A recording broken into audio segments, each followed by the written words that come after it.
की, और अधिकारियों के पास हम जाते हैं, वो हमें भी धमका के वहाँ से बाहर निकाल देते हैं। 25 तारीख को हम जो है ऊर्जा मंत्री के आवास पे गए थे मथुरा में। वहाँ पे हमें लाठी डंडों से पीटा गया, गर्दन पकड़ी गई, 2-3 पुलिस वालों ने इनकी गर्दन दबोची, इन्हें जान से मारने की कोशिश करी गई और मेरा मोबाइल तोड़ दिया गया। हम वीडियो बना रहे थे तो ताकि हम वीडियो भी ना बनावे। इतनी बुरी तरह से मारा पीटा गया पीड़ितों को। क्या ये राम राज्य है? क्या ये राम राज्य की परिकल्पना वाली सरकार है जो कि एक पीड़ितों को जो न्याय मांगने जाता है उसको जो है हम कह रहे हैं हमको बिल्कुल सही सजा मिली इस बात की कि आगे से हम कभी बीजेपी को वोट ना दें। और इस उम्मीद के साथ दी थी कि बीजेपी जो है हमारे अच्छे दिन आएंगे, और हमारे अच्छे दिन इस प्रकार से आए कि 3 साल जो हमारी नौकरी चल रही थी उसको हमको छीन के जो है घर बैठा दिया गया, हमारे भूखे मतलब हमारे बच्चों को भूखे मरने के लिए छोड़ दिया गया। ये भी कहते हैं कि हम राशन बांट रहे हैं, क्या जरूरत है राशन बांटने की? आप नौकरी क्यों नहीं बांटते?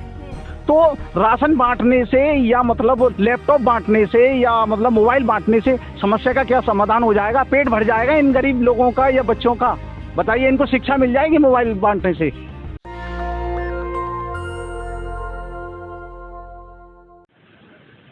नमस्कार, स्वागत है आपका नेशनल दस्तक में। मैं हूं सबा खान।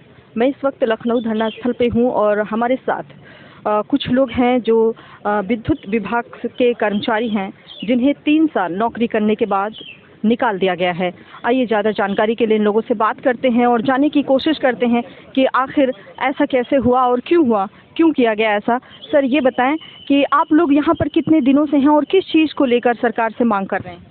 इस चैनल के माध्यम से कहना चाहता हूँ कि हमारा जो मेन उद्देश्य है यहाँ धरना देने के लिए, 162 दिन आज हो चुके हैं हमको इको गार्डन में, और बड़ी दुर्भाग्य की बात है कि लेकर के मुख्यमंत्री से लेकर के और निम्न स्तर के जो मंत्री हैं कैबिनेट के, उनसे सभी से हम मिल चुके हैं। जितने भी कैबिनेट के मंत्री हैं, लगभग 1 दर्जन मंत्रियों से हम सारे लोग समय समय पर मिल चुके हैं, और उन्होंने यही आश्वासन दिया है कि हमारे मैटर में आपका जो मैटर है वो हमारे संज्ञान में है और इस पर हम कार्रवाई कर रहे हैं। लेकिन इस आश्वासन के अलावा 112 आश्वासन कब दिया था सीएम ने? सीएम साहब ने नहीं दिया था, माननीय ऊर्जा मंत्री जी ने हमसे कहा था कि आपके विषय में हम विचार कर रहे हैं और जो है जल्दी इसका हम जो है वो देंगे, रिजल्ट देंगे। लेकिन उस बात को भी लगभग 4 महीने हो चुके हैं और इस विषय पर भी कोई संज्ञान नहीं लिया गया है। ये हमारा मैटर है 2014 में हमारे उत्तर प्रदेश पावर कॉरपोरेशन से वैकेंसी निकली थी 2211। उसमें सभी लोगों ने आवेदन किए और उसके बाद में परीक्षा हुई। परीक्षा के बाद में हाई मेरिट बनी, उसके आधार पे सभी को इंटरव्यू के लिए बुलाया गया। इंटरव्यू हुआ, इंटरव्यू में हाई मेरिट बनी। 2015 में अगस्त में सभी को ज्वाइनिंग दी गई और उसके बाद में 3 साल निरंतर हम सेवा करते रहे दंड रहित। उसके बाद में 26 मई 2018 को एक आदेश आता है कि आज ही तत्काल आपको जो है आपकी सेवा जो है समाप्त की जाती है और कल से आपको आने की आवश्यकता नहीं है। उस बीच में संवैधानिक लड़ाई भी लड़ते हैं हम, माने उच्च न्यायालय भी गए हम। वहाँ से उच्च न्यायालय ने कहा कि ये लड़के ठीक हैं और इनको पुनः स्थान पर जो है ड्यूटी दी जाए और इनका कोई दोष नहीं है। उसके बाद में पावर कॉरपोरेशन और जो हमारे स्थान पर लो मेरिट वाले जो लड़के लिए गए थे, 603 निकालने के बाद में 603 हमारे स्थान पे तुरंत रातों रात लिस्ट बना करके अगली सुबह ज्वाइनिंग भी करा दी गई। ये देखिए, इतिहास में पहली बार ऐसा हुआ कि रात को लिस्ट निकाल रहे हैं, सुबह को ज्वाइनिंग करा रहे हैं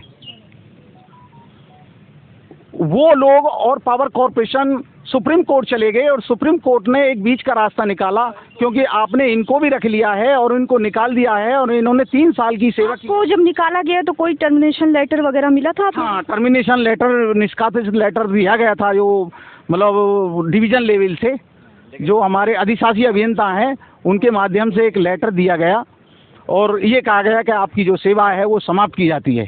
पहले कोई नोटिस नहीं दिया गया? पहले उस निष्कासित करने से पहले कोई पूर्व सूचना नहीं दी गई, कोई नोटिस नहीं दिया गया। रातों रात ऑर्डर होते हैं। मान लिया हम 24 तारीख को जो है 24-25 को जो है वहाँ पे जाते हैं, ड्यूटी पे जाते हैं और 26 को हमारे ऑर्डर हो जाते हैं, 25 की रात को ऑर्डर हो जाते हैं कि इन्हें तत्काल रूप से जो है इनकी सेवा समाप्त कर दी जाती है। और डिवीजनों के लिए ऑर्डर हो जाते हैं कि इन्हें जो तत्काल रूप से इनकी सेवा समाप्त कर दी जाए। सुबह हमें लेटर मिलते हैं ड्यूटी पे जाने के बाद, उससे पहले हमें कोई मौका नहीं दिया जाता ये साबित कर हमें, मतलब कोई हम ताकि कोई हम रीट डाल दें, अपने बचाव में कोई केविट डाल दें कि भाई ऐसा मामला हमारा कोर्ट में लंबित है, तो हमें अचानक ही एकदम निकाल दिया जाता है। और दूसरे लड़के जो कि सेटिंग के थ्रू थे या किसी उसके थ्रू थे, तभी तो उन्हें रातों रात जो उनकी लिस्ट भी तैयार थी, जो उन्हें तुरंत रख लिया गया। पहले से मामला चल रहा था, वो लो मेरिट पे थे। आप लोगों को निकालने का क्या रीज़न हो सकता है? जी, CCC अथवा इसके समकक्ष एक मामला था। जब हमारी भर्ती निकली थी तो इसमें कहा गया था कि या तो ITI के साथ में CCC हो अथवा इसके समकक्ष कोई कोर्स हो।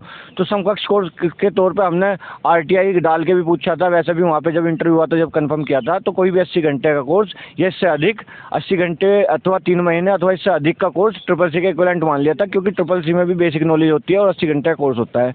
जब हमारी ज्वाइनिंग हो गई 2018 में इन्होंने जो है हमें निकाला, तो उस टाइम पे जो है 7 अक्टूबर 2017 को हाई कोर्ट की फर्स्ट बेंच में ये कहा गया था कि जब जो लो मेरिट वाले लड़के थे उन्होंने केस डाल रखा था कि भाई CCC के इक्विवेलेंट कोई कोर्स नहीं होता। तो अच्छा, लेबर कोर्ट में याचिका दायर की? एक्चुअली मैडम, जब अक्टूबर 2017 में सिंगल बेंच में एक और रीट डाली गई थी कि CCC के इक्विवेलेंट क्या क्या है, तब उसमें जो ऑर्डर आया उसमें ये लिखा था, वो विभाग ने अपनी तरफ से पैरवी की थी कि हमने समकक्षता डिसाइड नहीं की थी जब इनकी ज्वाइनिंग हुई। परंतु जब ऑर्डर आया उस बेंच ने कहा था कि आप समकक्षता डिसाइड करके इनको विषय सूची को रिवाइज कीजिए, इनकी सूची को रिवाइज कीजिए। तब विभाग ने क्या किया कि एक 2016 का शासनादेश 2014 की भर्ती पे लागू कर दिया। आप लोगों ने 2016 में ज्वाइनिंग? नहीं मैडम, हमारी ज्वाइनिंग थी हमारी 2015 की और जो नोटिफिकेशन था 2014 का। परंतु 17 तक काम किया है? 2018 तक हमने काम किया, बल्कि विभाग ने 2016 का शासनादेश, नया शासनादेश पुराने तरीके से लागू कर दिया। 2014 की वैकेंसी पे लागू करके हम समझ 603 TG2 कर्मचारियों को बर्खास्त कर दिया तत्काल प्रभाव से।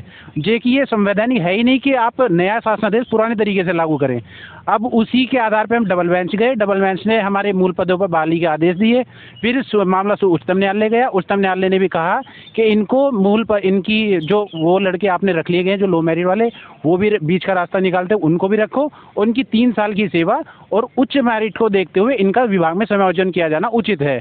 परंतु ऑर्डर आए हुए भी 1.5 साल हो गए, अब तक विभाग ने कोई ना तो कार्रवाई की, और अधिकारियों के पास हम जाते हैं वो हमें भी धमका के वहाँ से बाहर निकाल देते हैं। 25 तारीख को हम जो है ऊर्जा मंत्री के आवास पे गए थे मथुरा में। वहाँ पे हमें लाठी डंडों से पीटा गया और हमारे एक साथी हैं देशदीपक जी, इनकी गर्दन पकड़ी गई। 2-3 पुलिस वालों ने इनकी गर्दन दबोची, इन्हें जान से मारने की कोशिश करी गई और मेरा मोबाइल तोड़ दिया गया। हम वीडियो बना रहे थे तो ताकि हम वीडियो भी ना बनावे, मोबाइल छीने गए, तोड़ने की। ये प्रशासन के द्वारा? जी, प्रशासन के द्वारा और ऊर्जा मंत्री के कहने पे ये सब हुआ है, क्योंकि दादा वैली में जहाँ पे वो रहते हैं उनके वहाँ पे उनकी किरकिरी ना हो जाए, इसलिए उन्होंने पुलिस बल द्वारा हमारे सामने आने से पहले ही, और हम वहाँ पे धरना दे रहे थे तो खुद सामने नहीं आए, पुलिस वालों के द्वारा हमें जबरन वहाँ से भगा दिया गया। अच्छा, उन लोगों ने, जब आप लोग गए तो वहाँ पे ऊर्जा मंत्री ने बात करने की कोशिश नहीं की आप लोगों से?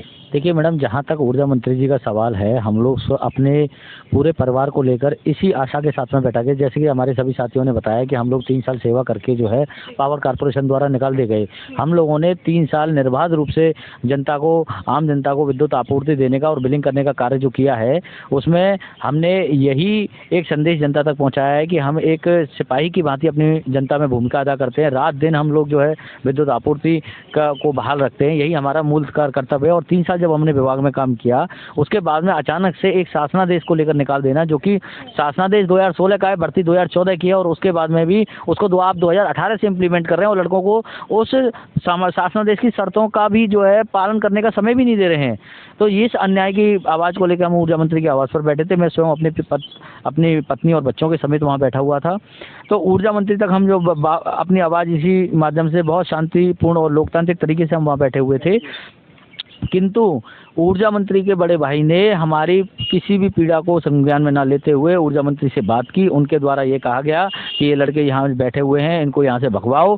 तुरंत 2 पुलिस की गाड़ियाँ आईं। 2 पुलिस की गाड़ियाँ आते ही उन लोगों ने हमारी एक भी बात नहीं सुनी और उसके बाद में हमको लाठी डंडों से और लात घूंसों से मारना स्टार्ट कर दिया। मेरी आँख पे अभी भी नील पड़ी हुई है। मेरी पत्नी को उठा के इतनी बुरी तरह धक्का मारा, मेरे बच्चे को चोट लग गई। महिलाएं भी थी बाद में? जी, मेरी स्वयं की पत्नी थी, उनको भी जो है धक्का धक्का मुक्की की गई उनके साथ में, और मुझको 4 पुलिसकर्मियों द्वारा इतना मारा गया कि मेरा जो है मोबाइल, ये देखिए मोबाइल पूरा एकदम से ये देखिए पूरा मोबाइल एकदम से चटक गया। उन्होंने मोबाइल तोड़ने की धमकी दी, वीडियो ना बना के, मेरे पास में फ़ोटो तक है उन लोगों के, और जो है उस पर माननीय ऊर्जा मंत्री के इशारे पर वो जो काम हुआ है, अरे हमारा क्या कसूर था, हम पीड़ित कर्मचारी थे, वहाँ सिर्फ इस बात के लिए न्याय मांगने आए थे। माननीय ऊर्जा मंत्री एक बार आप हमें सुन तो लें, हम 3 साल से आपके चक्कर काट रहे हैं, राधा वैली चक्कर काटे, आपके सचिवालय चक्कर काटे, आपके शासन में चक्कर काटे, प्रशासन में चक्कर काटे, आपके शक्ति भवन मिलते हैं, हर बार आप यही आश्वासन देते हैं कि हम पर जो है कार्रवाई होगी, आपके समायोजन के संदर्भ में कार्रवाई होगी। हम इसी आश्वासन पर आज 3 साल तक इंतजार करते रहे, लेकिन आपने उस आश्वासन का ये परिणाम दिया हम लोगों को कि हम लोगों को इतनी बुरी तरह से पुलिस द्वारा जो है बर्बरता हम पर दिखाई गई, गुंडाई हम पर दिखाई गई, और इतनी बुरी तरह से मारा पीटा गया पीड़ितों को। क्या ये राम राज्य है?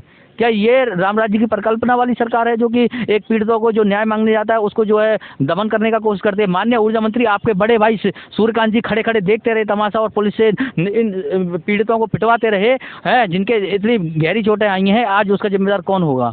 मैं ये पूछता हूँ, कल को क्या आपकी सरकार बनेगी तो इसका मतलब तो यही है कि ये तानाशाह सरकार है। और हम तो कह रहे हैं इस चैनल आपके नेशनल दस्तक के माध्यम से मैं यही कहना चाहता हूँ कि आज जो है जो हमारे साथ में अन्याय हुआ वो हमारे साथ में बिल्कुल सही हुआ, क्योंकि हमें एक सबक ये मिलना चाहिए था, क्योंकि मैंने 2014 में बीजेपी को वोट दी थी, और इस उम्मीद के साथ दी थी कि बीजेपी जो है हमारे अच्छे दिन आएंगे, और हमारे अच्छे दिन इस प्रकार से आए कि 3 साल जो हमारी नौकरी चल रही थी उसको हमको छीन के जो है घर बैठा दिया गया, हमारे भूखे मतलब हमारे बच्चों को भूखे मरने के लिए छोड़ दिया गया। और जब हम पीड़ितों की तरह जो है न्याय मांगने जाते हैं तो पुलिस हम पर जो है बर्बरता करती है, लाठीचार्ज करती है, और स्वयं आपके इशारे पर जो है पुलिस से हमको पिटवाया जाता है। ये आपका राम राज्य, और सही हमको सज़ा मिली। हम कह रहे हैं हमको बिल्कुल सही सज़ा मिली इस बात की कि आगे से हम कभी बीजेपी को वोट ना दें। अगर हम अब भी आपसे कहते हैं, आज इससे पहले बुद्धि शुद्धि हवन हुआ था, और आज जो है सुंदरकांड कांड का पाठ, फिर भी हम इसी प्रकार। आप लोग कितने टाइम से हैं? हम लोग यहाँ 162 दिन से बैठे हुए हैं। 162 कोई आया कोई प्रशासन से बात करने? आप यहाँ तक हमने कम से कम नहीं तो 25 से 30 बार पत्राचार कर लिया। कोई भी न पावर कारपोरेशन से हमसे मिलने आता है, ना ऊर्जा मंत्रालय से हमसे मिलने आता है, ना जो है शासन प्रशासन की ओर से मिलने आता है, ना कोई पुलिस प्रशासन की ओर से हमसे मिलने आता है। हमको बार बार हम स्वयं मिलने जाती है तो ये कह दिया जाता है कि आप पर कार्रवाई हो रही है, आप पर ये कार्रवाई होगी, आपका समायोजन किया जाएगा, लेकिन धरातल पर आज तक कोई भी कार्रवाई नहीं हुई है। हमारे 600 हम पे जो जमा पूंजी थी 3 साल में वो कोर्ट में खर्च हो गई, और जो हमने अपने जीवन यापन के लिए जो लोन वगैरह लोगे आज उनका जो है किस्त इतनी ज़्यादा हो गई है कि हमारे मकानों की कुर्की तक होने की जो है संभावना है। लोगों के रिश्ते हुए थे शादियों के लिए एक सरकारी नौकरी के बिहाफ पे, वो रिश्ते उनके टूट गए और दहेज के उल्टे जो है मुकदमे लग गए। जो लोग मेरे स्वयं बच्चे जो स्कूलों में पढ़ रहे थे, आज ये नौबत आ गई है कि मुझे अपने बच्चे जो है घर पर बैठाने पड़ रहे हैं। मेरे पास उनके लालन पालन तक के लिए पैसे नहीं है। मुझे स्वयं यहाँ जो है इको गार्डन में 2 वक्त का ये सोचना पड़ता है कि आगे हम जो है रुक के यहाँ क्या खाएंगे। ये स्थिति है हमारी।